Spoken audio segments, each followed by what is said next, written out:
प्रदेश के मुख्यमंत्री अपने मित्रों पर कितने मेहरबान हैं, ये तो अब प्रदेश और देश की जनता अच्छी तरह से जान चुकी है। लेकिन अब इससे भी एक कदम आगे बढ़कर मुख्यमंत्री अब अपने मित्रों के परिवारों के सदस्यों को भी नियमों में बदलाव करके एडजस्ट करने में लगे हुए हैं। ये बात पूर्व विधायक राजेंद्र राणा ने कही। पूर्व विधायक राजेंद्र राणा ने आरोप लगाया कि मुख्यमंत्री के मित्र एवं करीबी सलाहकार के पारिवारिक सदस्यों को मेडिकल कॉलेज में योग टीचर नियुक्त करने के लिए विशेष नियम तैयार किए गए। इस पद पर नियुक्ति करने के लिए विज्ञापन निकाला गया और सिर्फ दिखावे के लिए चंद लोग इसमें शामिल हुए। हैरानी की बात यह है कि देश में सैकड़ों मेडिकल कॉलेज है, लेकिन किसी में भी योगा टीचर की नियुक्ति नहीं हुई है। फिर भी हिमाचल में ऐसी क्या नौबत आ गई कि नियुक्ति करनी पड़ी। उन्होंने कहा कि प्रदेश के हजारों युवाओं के साथ धोखा किया गया। पात्र लोगों को नौकरियां नहीं मिल रही है, लेकिन मुख्यमंत्री अपने मित्र के परिवार के लोगों को एडजस्ट करने में लगे हैं। ऐसी नियुक्तियां करने में नियमों को भी अपने हिसाब से तैयार किया जा रहा है, ताकि अपने इन लोगों को इन पदों पर लगाया जा सके। ये पोस्ट एडवर्टाइज हुई, चंद लोग उसमें शरीक हुए और मुख्यमंत्री के जो मित्र हैं, उनके जो सलाहकार हैं, उनके परिवार से वहां नियुक्ति हुई। आप ये जानकर हैरान होंगे कि जब इसकी हम तहकीकात में गए, पूरे देश में सैकड़ों मेडिकल कॉलेज हैं, कहीं भी कोई योगा टीचर की मेडिकल कॉलेज में कोई वैकेंसी नहीं है। स्पेशल वैकेंसी क्रिएट की गई। मुझे लग रहा है कि आज पूरे प्रदेश के नौजवान जिस तरीके से दर दर भटकर, आंसू टपकाकर, खून के आंसू बहाकर इस सरकार को कोस रहे हैं। 1 लाख नौकरी देने के वायदा लेकर आई सरकार, इसने वोट लिए, सत्ता में आए, उनके रिजल्ट तक नहीं निकाले, उनको नौकरियां नहीं मिली।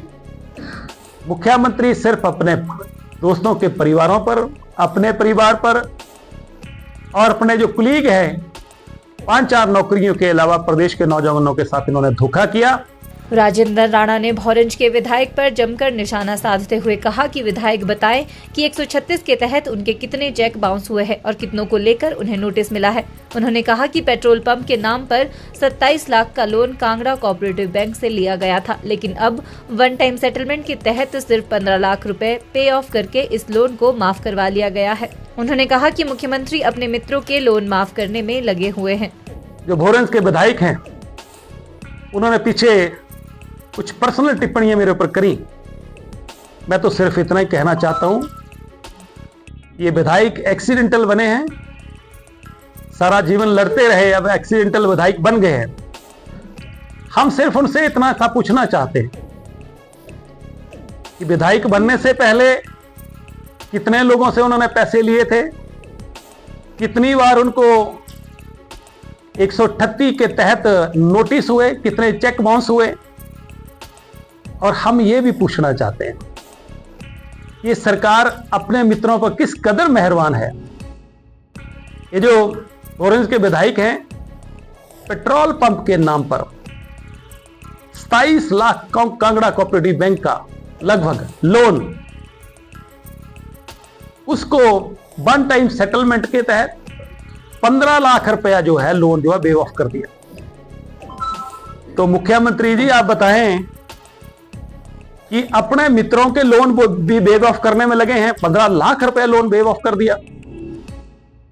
और हम मुख्यमंत्री से भी जानना चाहते हैं,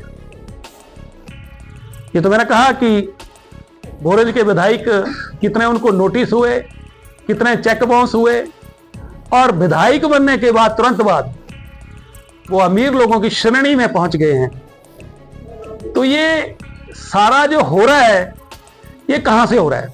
राणा ने प्रश्न करते हुए कहा कि सरकार बताएं कि विधानसभा उपचुनाव के दौरान जारी ऑडियो क्लिप में सम्मिलित लोगों पर कब कार्यवाही की जाएगी। उन्होंने कहा कि ऑडियो क्लिप में जिन लोगों के नाम पुकारे गए थे, उन पर क्यों सरकार ने एक्शन नहीं लिया। ये जो बाई इलेक्शंस हुए, इसके दौरान एक ऑडियो जारी हुई, 50 लाख रुपया सेटलमेंट उसमें जिक्र हुआ, पैसा दिया गया, और जिस व्यक्ति का काम नहीं हुआ उसने ये ऑडियो जो है वो जारी करी। हम मुख्यमंत्री से पूछना चाह रहे हैं कि जो ऑडियो में जिन लोगों के नाम आए हैं, जिन जिन लोगों के नाम उस व्यक्ति ने उजागर किए हैं, आखिर 6 महीने से अरसा गुजर गया, आपने उन लोगों के खिलाफ क्या कार्रवाई की? क्या मुख्यमंत्री व सरकार भ्रष्टाचार का पोषण कर रही है, पैसे लेने वाले लोगों का संरक्षण कर रही है? और ये तो मामला उजागर हुआ कांगड़ा कोऑपरेटिव बैंक में, और कैसे इतने कितने मामले हैं, ये बहुत बड़ा जांच का विषय है।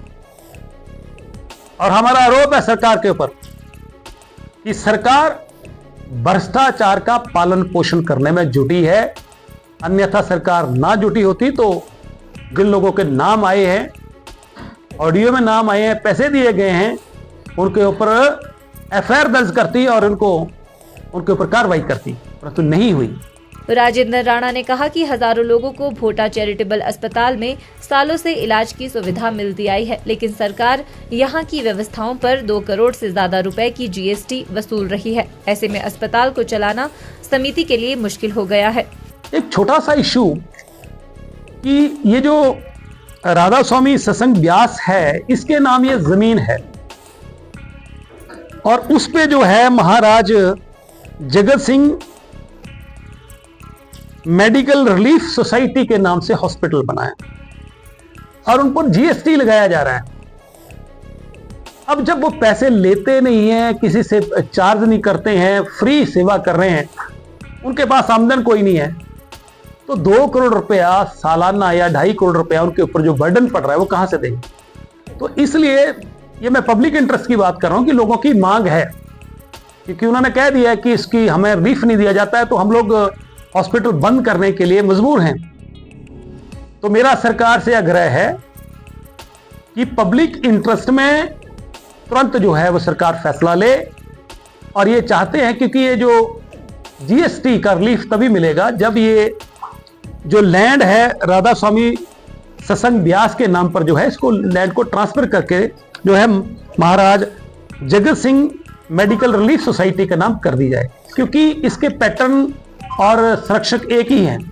तो मुझे लग रहा है कि जहां कोई बिजनेस इंटरेस्ट नहीं है, पब्लिक इंटरेस्ट है, तो सरकार को इसको तुरंत जो है फैसला लेना चाहिए। सरकार को इन्होंने चिट्ठी भी लिखी है, सरकार को चाहिए कि उसके संदर्भ में, उस रेफरेंस में चिट्ठी लिखे कि इस पे जो है हम स्पेशल ऑर्डिनेंस, मुख्यमंत्री ने मुझे लगता है जिक्र भी किया है, परंतु सरकार को इस बारे में चिट्ठी जारी कर देनी चाहिए, क्योंकि उन्होंने अल्टीमेटम दे दिया है कि 1 दिसंबर से हम हॉस्पिटल बंद कर रहे हैं।